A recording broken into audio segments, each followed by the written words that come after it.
Bonjour, bienvenue au cours de physique générale de l'EPFL. Dans cette leçon, on a vu comment améliorer notre analyse de la balistique en ajoutant l'effet du frottement de l'air. Ici, j'aimerais vous montrer une expérience dans laquelle on essaie de faire le vide et dans le vide partiel ainsi obtenu, une plume et une bille tombent à la même vitesse. Ensuite, je vous montrerai comment la chute d'une bille de forme donnée dépend de la viscosité du liquide. Et enfin, on regardera la trajectoire de deux balles de même forme, de même volume, mais de masse différente. Je commence avec la chute d'une bille et d'une plume dans le vide. Dans cette expérience, on a déjà fait le vide. Vous avez le manomètre qui mesure la différence de pression entre l'intérieur de la cloche et l'extérieur. Regardons la chute. Les deux objets sont retenus en ce moment avec des aimants. Ça veut dire qu'il y a un tout petit aimant qui est monté sur la plume.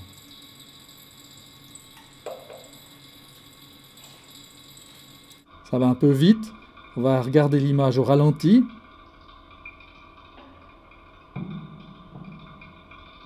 Ça devient très clair. Les deux tombent à peu près en même temps. Un ralenti encore plus poussé. Voilà. Je crois que maintenant c'est clair. Par comparaison, on va regarder ce qui se passe quand la cloche est à l'air. Vous voyez que la différence de pression entre l'intérieur et l'extérieur est maintenant 0. Donc on a la pression atmosphérique dans la cloche. Et on va refaire l'expérience.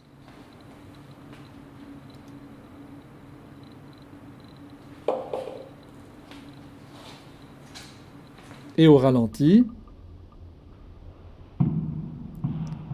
clairement, la plume tombe beaucoup plus lentement.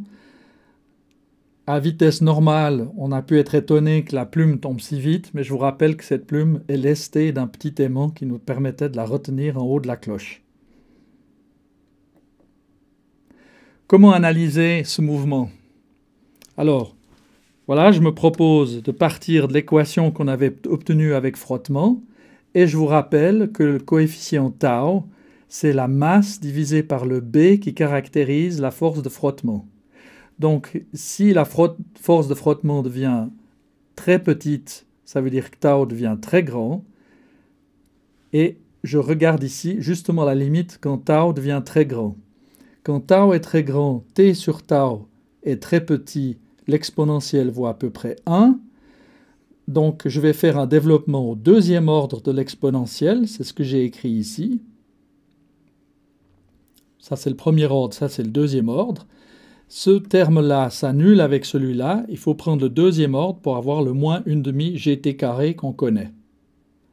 Maintenant, si on a une force de frottement grande, B est grand, tau est petit. Si tau est petit, t sur tau devient très vite très grand, l'exponentielle tend vers 1 et on a ces deux termes qui s'annulent. Il ne reste plus que celui-là qui est indiqué ici. Ça, c'est la limite des frottements grands avec une vitesse tau g constante. C'est la vitesse limite. Alors, j'ai pris le temps sur la vidéo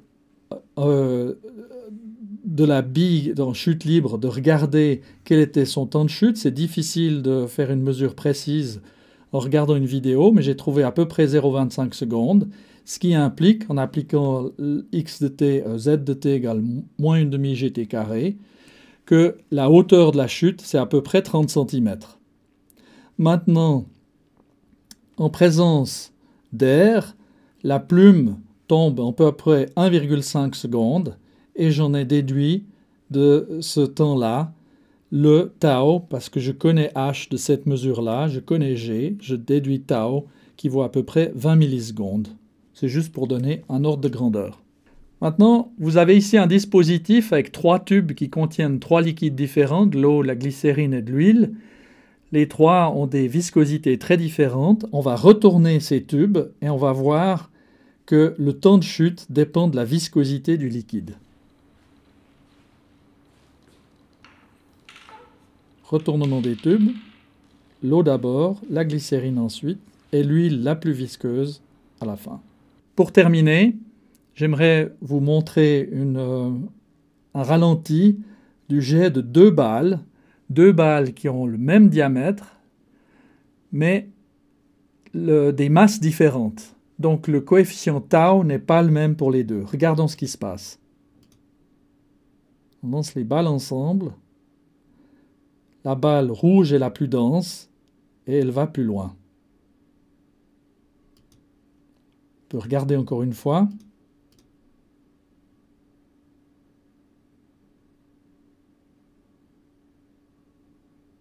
Il y a une différence très nette. Je m'explique la chose de la manière suivante. On a ce coefficient tau qui vaut m sur b. Si on a deux balles de même volume, on doit s'attendre au même frottement, donc le même coefficient b. Mais si une balle est plus dense, sa masse est plus grande. Et donc, vous avez le tau ici qui est proportionnel à la masse, donc tau est plus grand. Et tau grand, c'est l'équivalent d'un effet d'effrottement faible. Je vous invite maintenant à revenir à la vidéo et je me propose de faire un enregistrement de la position pour essayer de tracer les trajectoires.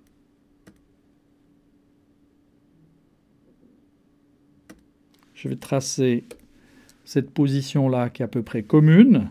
C'est très approximatif ce que je vais faire.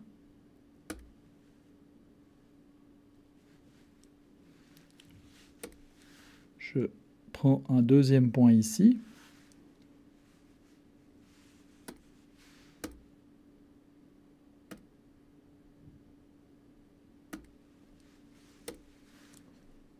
Un troisième point là.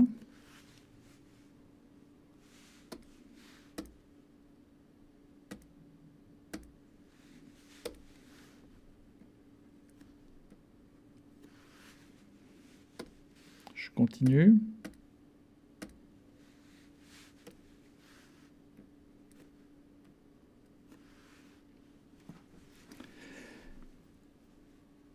Voilà, je crois que j'ai assez de points. J'ai fait cette construction parce que j'ai un petit souci. J'ai l'impression que peut-être le technicien a lancé la balle rouge un peu plus vite que la balle blanche. Mais maintenant, je vais vous faire un argument pour vous convaincre qu'il y a clairement une dissymétrie. La dissymétrie est la suivante. Si je regarde à hauteur donnée, la pente de ces deux côtés pour une hauteur donnée à peu près ici, je prétends que ces deux pentes sont à peu près les mêmes, alors que cette pente dans cette zone-là est plus grande. C'est un peu fin, il faut y regarder de près, mais avec cet argument-là, on a l'assurance qu'on a vraiment obtenu la dissymétrie qu'on avait prédit lorsque on avait dérivé la formule que je rappelle, cette formule ici.